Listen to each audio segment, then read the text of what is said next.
Apa iya kalau istri lagi hamil suami pantang bunuh ular? Ini bukan dongeng. Ini kisah nyata yang terjadi di tanah Jawa. Alkisah, ada sepasang suami istri muda yang hidup dalam kesederhanaan di tanah Jawa.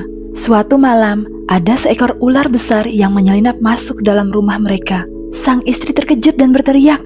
Tubuhnya menggigil memanggil suaminya. Dengan sigap sang suami mengayunkan tongkat kayu, memukul ular itu hingga mati. Sejak saat itu, rumah mereka terasa berbeda.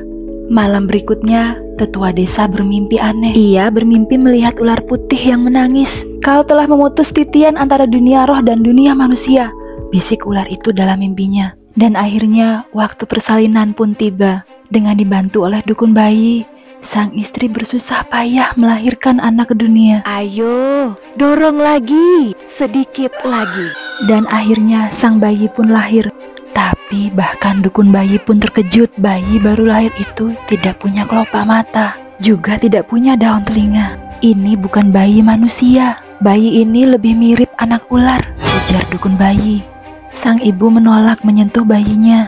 Ia hanya merenung di sudut ruangan, berharap kalau ini semua hanya mimpi. Kabar tentang adanya anak siluman ular segera menyebar ke penjuru desa. Orang-orang berdatangan hanya untuk melihat bayi itu, tapi mereka tidak ada yang berani mendekatinya. Hanya ada seorang nenek. Dengan kasih sayang, beliau mendekatinya dan berkata, "Bayi ini tidak membawa kutukan, justru dia membawa keberuntungan." Lalu karena iba, warga desa mulai berdatangan dan membantu sang ibu.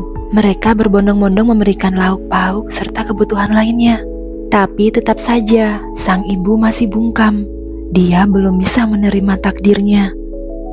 Sampai suatu pagi, sang ibu mengintip bayi itu dari balik ranjang. Yang dia lihat bukan siluman, tapi bayi polos yang tidak tahu apa-apa yang butuh kasih sayang ibunya.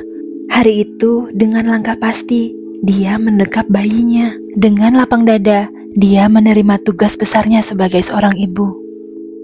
Jangan menilai dari rupa, terkadang yang dianggap kutukan justru membawa berkah.